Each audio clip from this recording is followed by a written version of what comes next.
Alright, welcome to Math 1332 video lesson, Chapter 1, Section 3. This section deals with problem solving.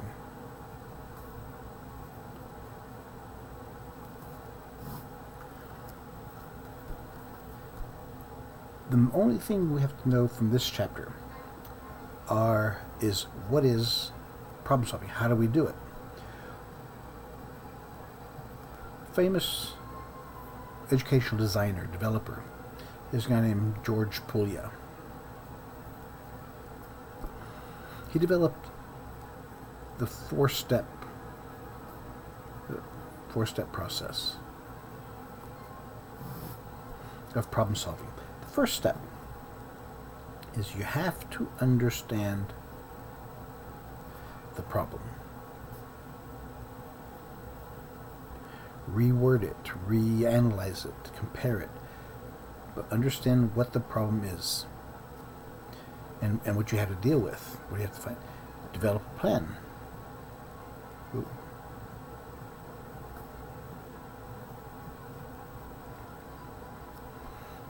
Once you develop a plan, carry out the plan. And then check your answer.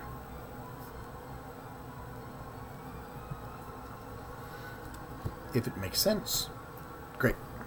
If it doesn't make sense, or if it doesn't work, go back. If it doesn't work, repeat. You didn't understand the whole question, or you didn't know what you had to work with. All right, let's look at these assignments.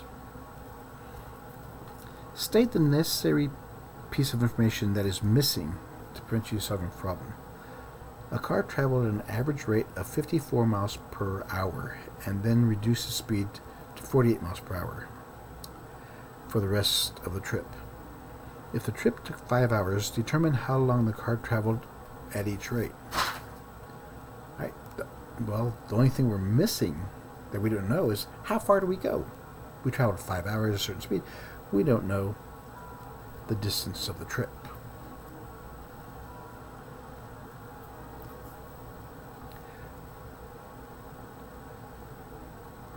Use the four-step method of problem solving to solve a problem.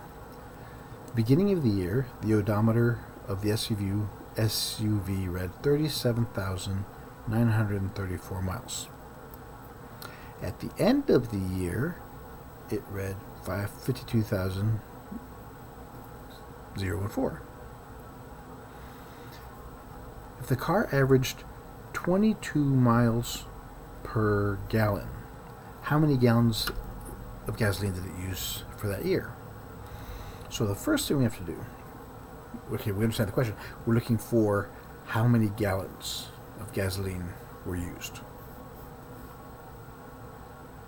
We have miles, and we have miles per gallon. So let's see, how many miles did we travel? So we subtract 37,934 from 52,014.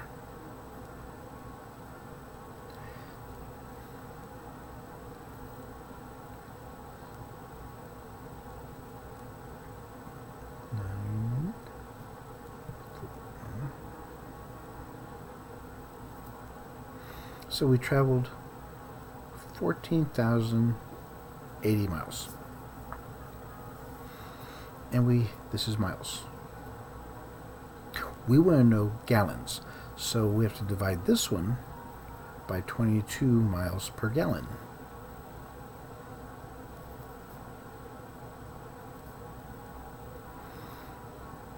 What's going to happen here is the miles disappear, and we have fraction over fraction. The G goes up on top, so we get 640 gallons. The answer is D. Use the four-step method of solving this one. A couch sells for $940. Instead of paying the total amount at the time of purchase, the same couch can be bought by paying $300 down and $70 per month for 12 months. How much is saved by paying the total amount at the time of purchase? So we know if we pay it at purchase, it's $940. But if we finance it, 70, so we have 12 months times 7, because we're going to put 0 at the end. 7 times 2 is 14. 7 times 1. So the $70 per month for 12 months is $840. Plus the $300 we put down initially. If we finance it, we're paying $1,140 as opposed to just paying $940. So let's see how much money we're going to spend extra financing it. We're going to spend $200 extra by financing it for 1 year.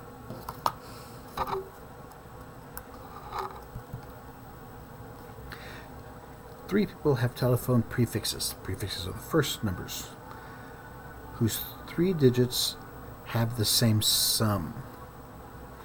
Like, for example, 214. That's 2 plus 1 plus 4, 6, 7. That's what that means. So we add up the numbers and it equals the same number. One of the prefixes is 448. None of the prefixes contain a digit that is in one of the other prefixes. So, none of the prefixes contain a digit that is one. So the other ones cannot use 448.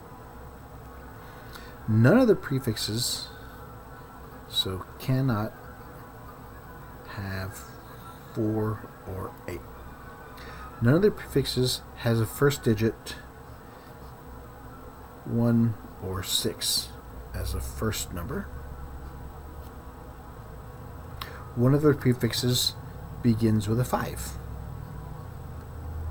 and ends with a 2, and another ends in a 2.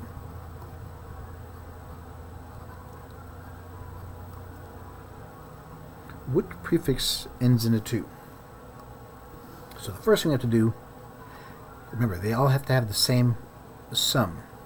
4 plus 4 is 8, plus 8 is 16. So since this one begins with a 5, 16 minus 5, these last two numbers have to equal 11. And these two numbers have to equal 14. Because that way they'd all equal. So that one could work. So it could be that one. Nope. Nope. So it could be this one or this one.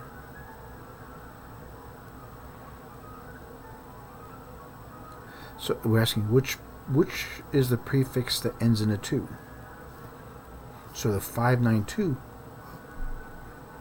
that can't be it because this other one, so it has to be 772. It can't be 592 because it starts with a 5. It cannot end with a 2 because the other one has to end with a 2. Oh, I like those kind of problems. Number 5. What necessary piece of information is missing from solving the problem? By paying $1,900 in cash on the balance in equally month payments, how many months would it take to pay for a car costing $13,440? Well, it didn't tell us, okay, monthly, how much we pay each month. We know all the other stuff. One more piece of information is given than is necessary for solving the problem. Identify the unnecessary piece of information. You have $282 to spend, and you need to purchase 4 new tires. If each tire weighs 24 pounds and costs $44 plus that in tax, how much will you have left in tires? Who cares about the weight? The weight of each tire is irrelevant. A television sells for $600. Instead of paying the total amount at time of purchase, the same television can be bought by paying $500 or $50 down, $50 a month, $14 a month, or 14 months. How much is saved paying? So it costs $600. If you pay $500 down and $50 for 14 months, so $50 a month for 14 months is $700. Plus the $50 down payment, you have $750. 750 minus that is $150. You're going to save $150. Calculators were purchased at $55 per dozen and sold at $15 for 3 calculators. And this is in dozens for 3, so we have to multiply this by 4. So 5 times 4 is, so it's $60 per dozen. What is the profit for 6 dozen? So if you're selling them for $60 and you bought them for $55,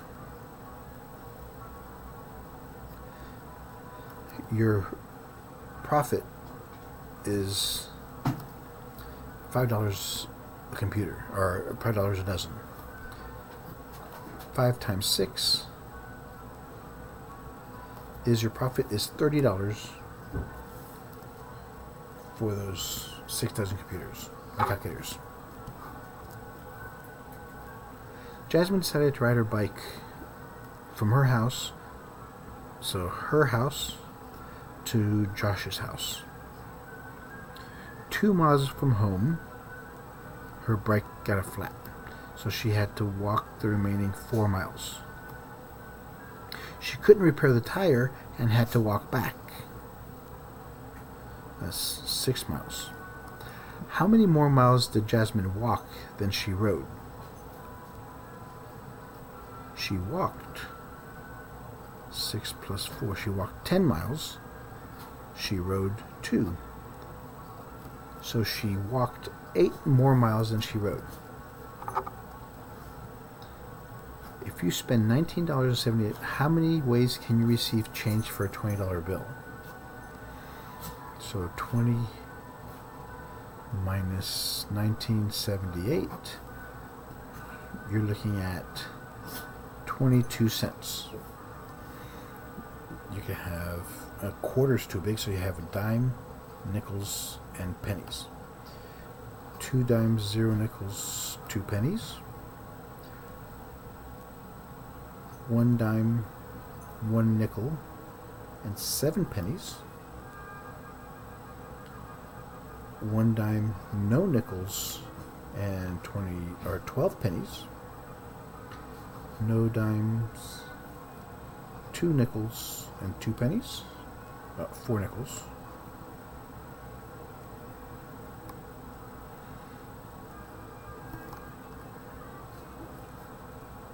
That's 22, yeah. 0, 3, 7. 3 nickels, 7 pennies.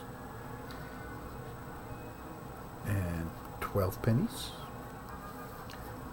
1 and 17 pennies, or 0, 0, and 22. 1, 2, 3, 4, 5, 6, 7. There's 7 different ways.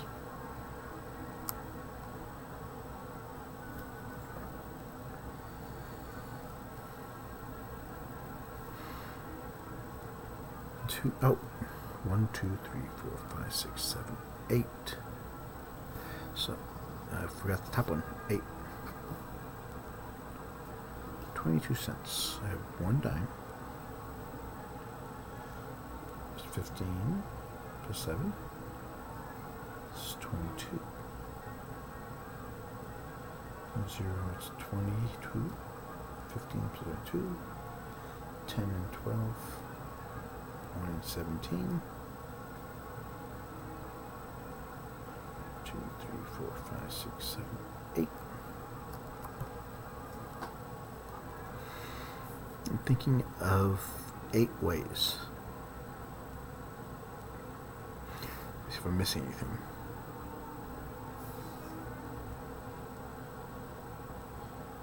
Four, three, two, 1, 0.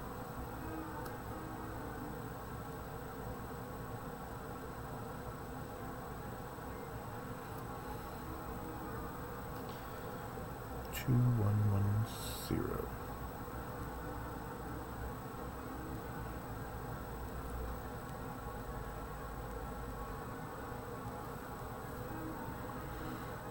Yeah, I'm thinking it's 8.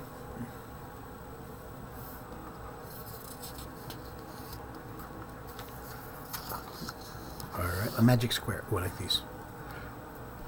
Magic squares are numbers, are squares that the numbers in the horizontal, vertical, and diagonal all has to be equal.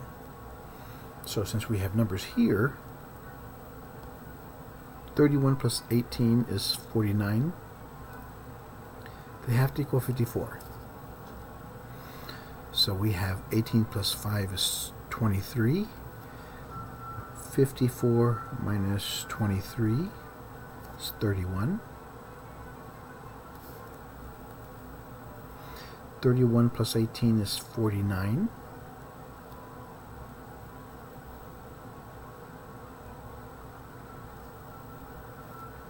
(31 plus 5 plus 18). 18 is 54. 18 plus 5 is 23, so we're missing 18.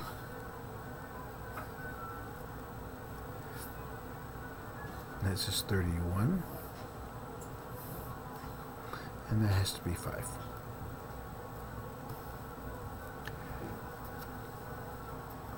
So A is 31, B is 31,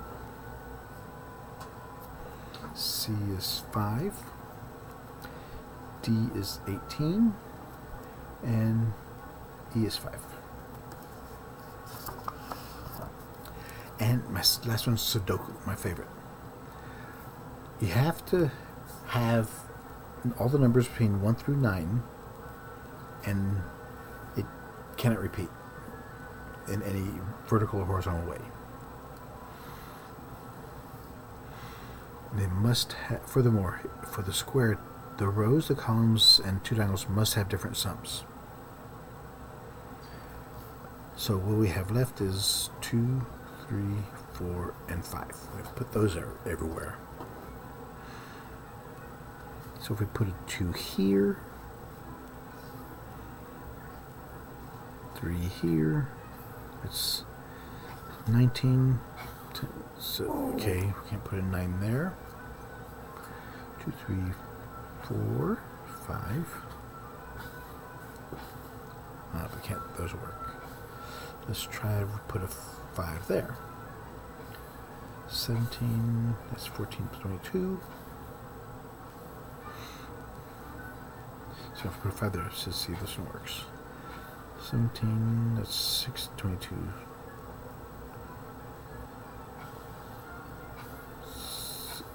12, 13. Yep. So it has to be that one. 12.